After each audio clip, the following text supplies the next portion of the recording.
በሀገራችን በአለባበስ ዘናጭ የሚባሉ ባለስልጣናት ቁጥራቸውም ብዛም ቢሆንም በተለያዩ ዘመናት የነበሩን መሪዎች የተለያዩ የሆኑ አለባበሶች ይለብሱ ነበር። ከቀዳማዊ ኃይለ ሥላሴ ካባ እስከ መንግስቱ ዩኒፎርምና እስካሁኑ ዘመን ሱፍ ድረስ የተለያዩ አለባበሶችን አይተናል፣ አልፈናል፣ እያየንም እንገኛለን። ታዲያ በዛሬው ፕሮግራማችን የምንዳስሰው በአለባበሳቸው ወይም በዘመኑ አጠራር በዝነጣቸው ወደር የማይገኝላቸውን 5 ባለስልጣናት በደረጃ ይዘንላችሁ መጥተናል። አብራችሁን ቆዩ። አምስተኛ ደረጃ የምናገኛት የኢትዮ ቴሌኮም ዋና ስራ አስፈጻሚ ወይዘሪት ፍሬህይወት ነው። ታታሪዋ ሰራተኛ ፍሬህይወት የተወለደችው በአዲስ አበባ ሲሆን በጠቅላይ ሚኒስትር አብይ አህመድ አዲሱ አመራር በምስራቅ አፍሪካ ግዙፉን የቴሌኮም ኩባንያ በማስተዳደር ላይ ትገኛለች።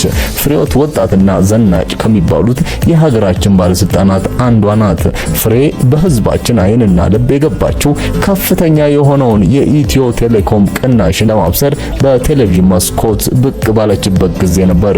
የፍሬ አለባበስ አንዳንዴ በዓል እስኪመስለን ድረስ በሀበሻ ቀሚስ ስትፈካ፣ አንዳንዴ ደግሞ አይን በሚስቡ የሥራ አለባበሶቿ ትዘንጣለች። ታዲያ እኛም ይህንን ሳንመለከት ማለፍ አልቻልንምና በዛሬው የዘናጭ ባለስልጣናት ፕሮግራማችን ላይ የአምስተኛ ቦታን ሰጥተናታል።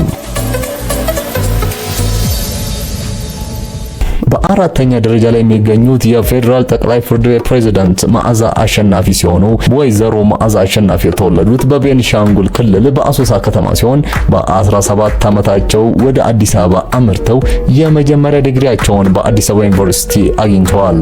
ወይዘሮ መዓዛ በተለያዩ ስብሰባዎችና መግለጫዎች ላይ ያማረ ጥበብ የሚታይባቸው የሀገር ልብሶችን በማድረግ ሎጋ ቁመታቸውንና ጠይም መልካቸው ተደምሮ ብዙ ሰው ባለበት ቦታ እንኳን ጎልተው ይታያሉ።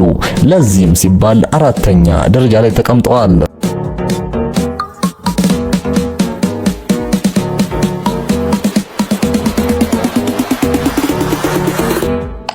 በሶስተኛ ደረጃ የምናገኘው ታከለ ኡማ የአዲስ አበባ ምክትል ከንቲባ።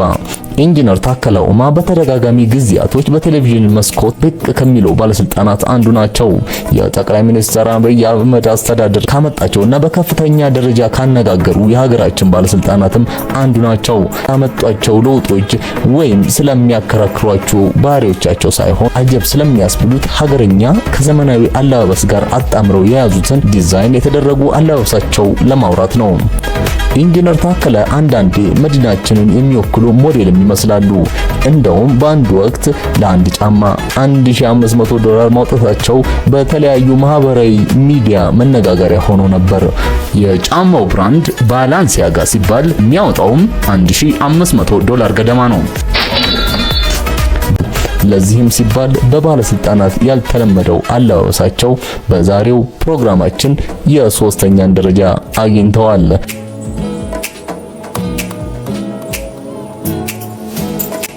በሁለተኛ ደረጃ ላይ የሚገኙት ጠቅላይ ሚኒስትር አብይ አህመድ ናቸው። ወጣቱና ዘናጩ ጠቅላይ ሚኒስትር በሀገራችን የመጀመሪያው የሰላም ኖቤል ተሸላሚ የሆኑ ናቸው። ጠቅላይ ሚኒስትር አብይ እንደሳቸው በቴሌቪዥን የታየ ጠቅላይ ሚኒስትር አይተን እንደማናውቅ የማይካድ ሀቅ ነው። ታዲያ ሁሌም ለየት ያለ ከለሮች የሚታይባቸው ባህላዊ የሚመስሉ አልባሶቻቸው የብዙዎችን ቀልብ ከመሳብ የሚያግዳቸው የለም። ጠቅላይ ሚኒስትር አብይ አህመድ ፎቶግራፍ ይወዳሉ እየተባሉ ቢታሙም ሳይታክት የሚያነሳቸው የቤተ መንግስቱ ፎቶግራፈር አሮን የሚያነሳቸው ፎቶዎች አያምሩም የሚል ግን የሚገኝ አይመስለኝም። ለዚህም ነው በዘናጭ የሀገራችን ባለስልጣናት ዝርዝር ውስጥ የሁለተኛነትን ቦታ የያዙት።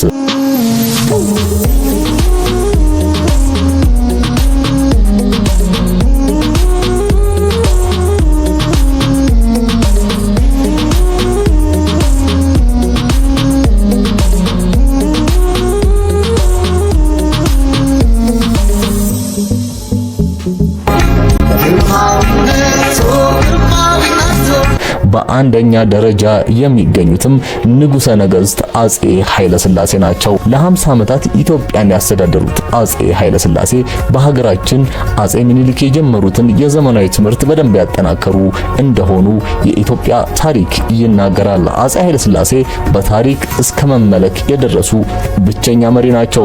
ንጉሱ ካባቸውን ለብሰው ሲታዩ ፎቶግራፋቸውን እንኳን ያስፈራል።